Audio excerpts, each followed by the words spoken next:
Bom dia, todo mundo.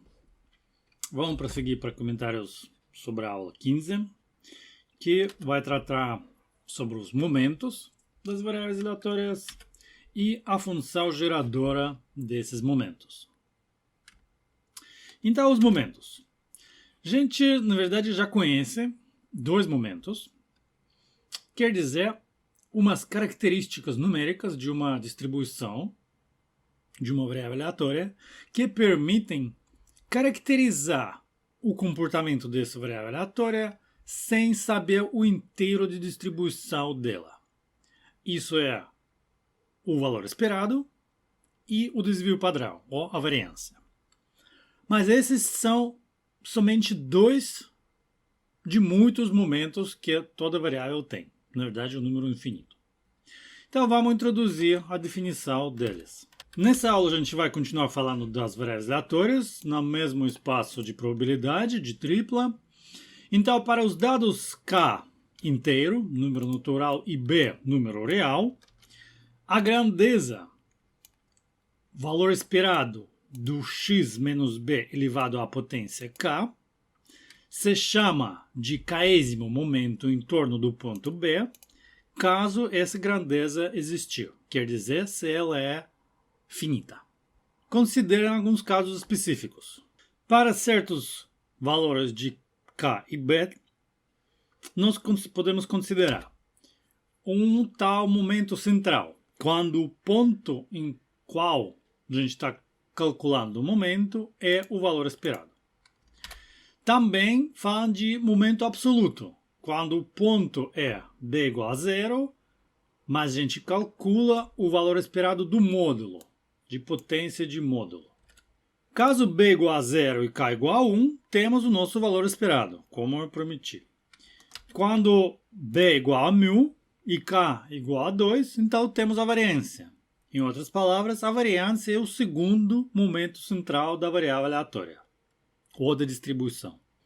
Eu já falei que não sempre que os momentos existem, como o mesmo valor esperado. A gente lembra que é uma integral que não sempre converge. Então, não sempre os momentos existem. Porém, das propriedades da integral de Lebesgue-Stieltjes, que define o nosso valor esperado, nós podemos afirmar que se para um certo valor t positivo, o valor esperado dessa grandeza existe, quer dizer, finito, então para todo s menor do que t, o valor esperado também continua finito. Portanto, se um momento alto, de ordem alta, existe, finito, então todos os momentos de ordem inferior existem também. Entre todos os momentos tem alguns mais usados.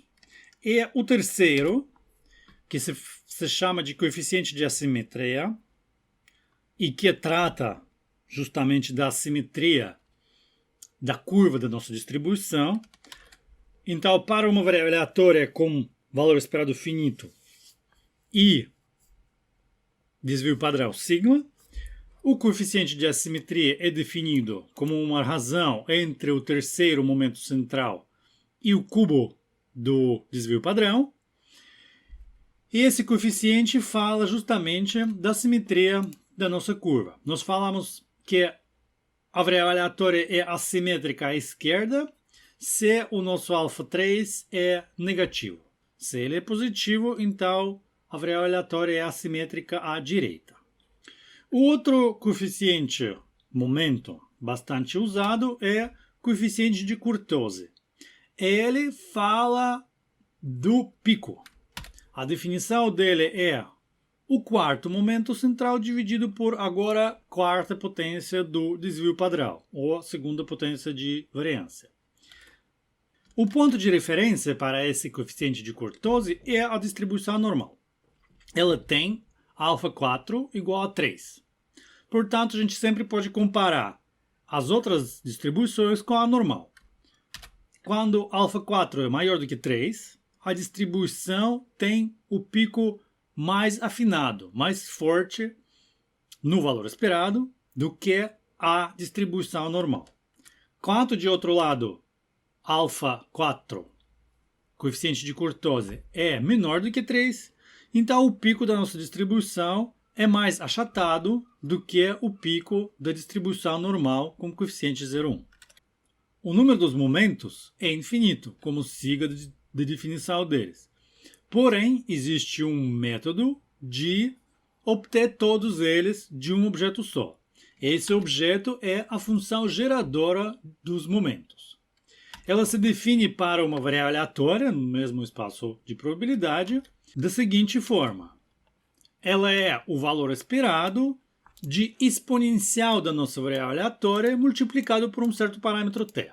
T é um número real. De novo, é um valor esperado, portanto, não sempre ele vai existir. E esse objeto se chama de função geradora dos momentos, de variável aleatória, quando ele é finito em uma certa vizinhança do zero.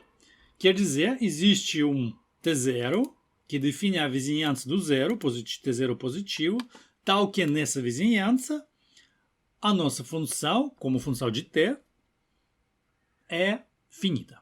Nesse caso, nós chamamos esse objeto, o valor esperado de e elevado até x, onde x é nossa variável aleatória, de função geradora dos momentos. Como obter os momentos dessa função geradora? Para isso, nós temos um teorema que fala o seguinte.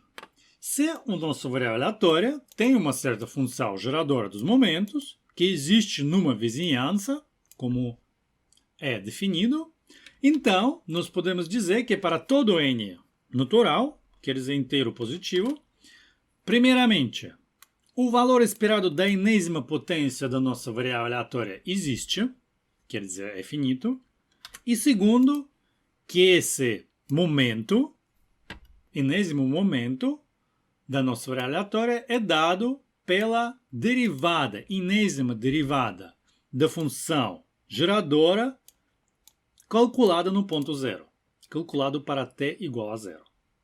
A demonstração desse fato é bastante fácil.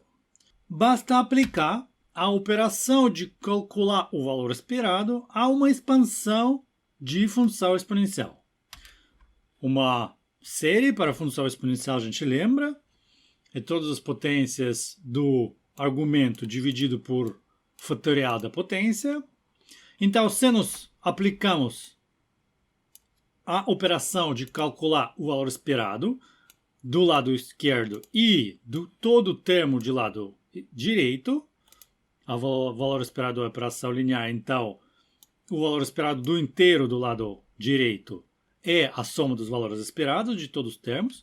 Aí a gente imediatamente chega numa expressão para a nossa função geradora dos momentos como uma série em parâmetro t, e os coeficientes dessa série são simplesmente os momentos da nossa variável.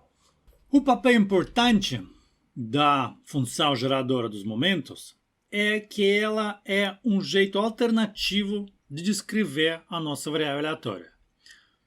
Nós definimos a variável aleatória como uma grandeza que tem a função de distribuição acumulada, mas podemos provar que ela é também unicamente definida pela função geradora dos momentos. E isso se trata no teorema a seguir.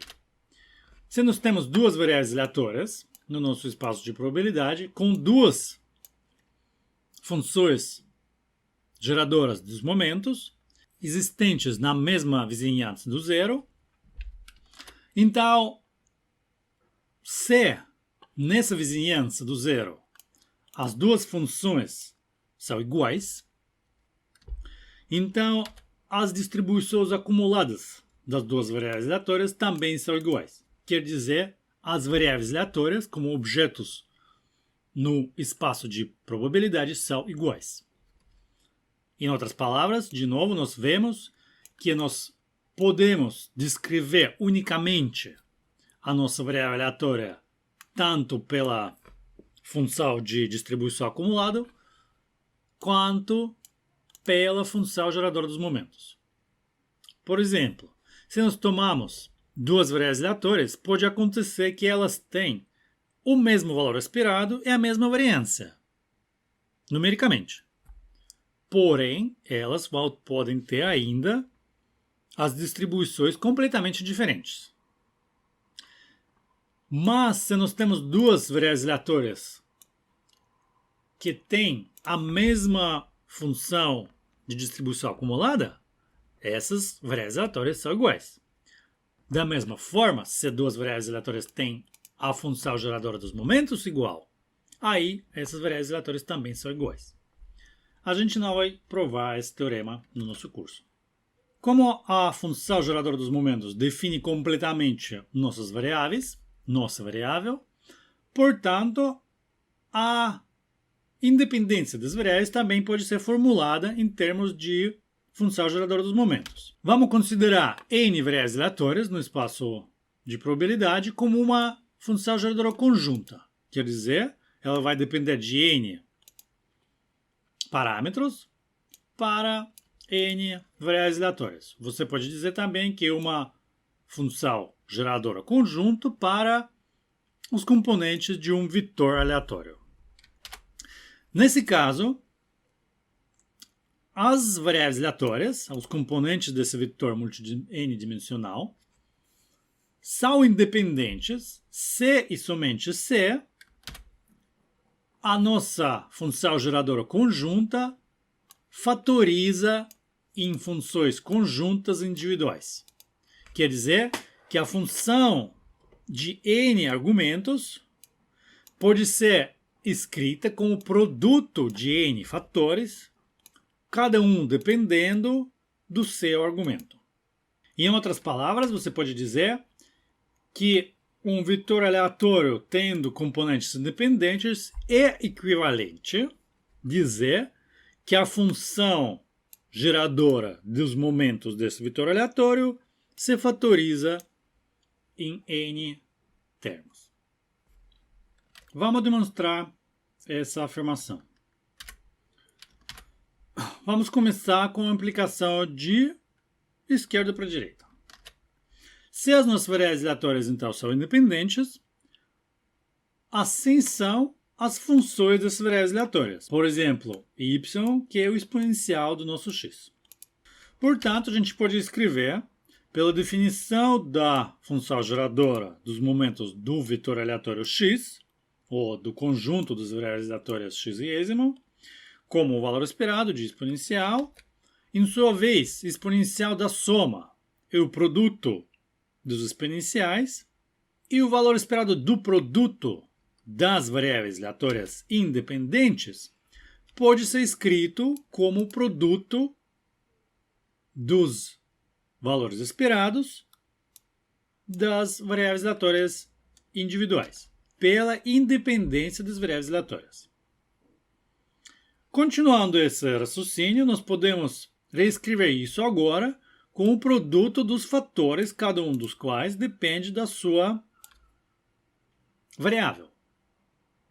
Quer dizer, pela definição, esse é o produto das funções geradoras de cada uma das variáveis x e y. Agora vamos considerar a implicação para o outro lado, de direita para a esquerda. A gente vai considerar o caso de n igual a 2, de duas variáveis só, e o resto você pode facilmente provar pela indução matemática. Então, vamos considerar duas variáveis aleatórias adicionais, y1 e y2, independentes e tais que elas têm as distribuições iguais às distribuições marginais das duas variáveis aleatórias x1 e x2. Lembra que a gente ainda não sabe se x1 e x2 são independentes. Então, elas provavelmente têm uma distribuição conjunta, portanto, cada uma delas tem uma distribuição marginal. E nós podemos tomar duas variáveis aleatórias adicionais, cujas distribuições são iguais a essas marginais. Agora vamos estudar as funções geradoras. Para as duas variáveis aleatórias y1 e y2, a nossa função geradora tem essa forma, que a gente pode reescrever pela independência das variáveis y1 e y2 na forma de produto dos dois valores esperados. De outro lado, pela igualdade das distribuições, cada um desses valores esperados vai ser igual ao valor esperado para correspondente variável x, como as distribuições são iguais. Continuando, nós temos, pela suposição de consideração de implicação de direita para a esquerda, que é a função geradora dos momentos para x1 e x2, se fatoriza. Quer dizer, nós podemos reescrever esse produto como o valor esperado do produto, porque nós temos isso na suposição dessa implicação. Portanto, é nada mais, nada menos do que a função geradora do par x1, x2. O que a gente tem agora? Que nós temos dois vetores aleatórios, ou dois pares de vetores aleatórios, x e y, que têm a mesma função geradora. Nós acabamos de provar que a função geradora para y1 e y2 é igual para a função geradora de x1 e x2.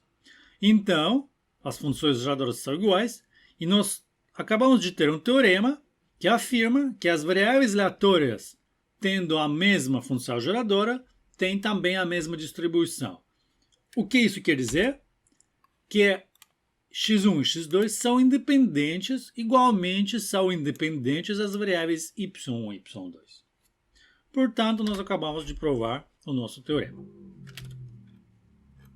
Nas notas da aula tem alguns exemplos e também tem os exemplos de cálculo de função geradora dos momentos nos livros.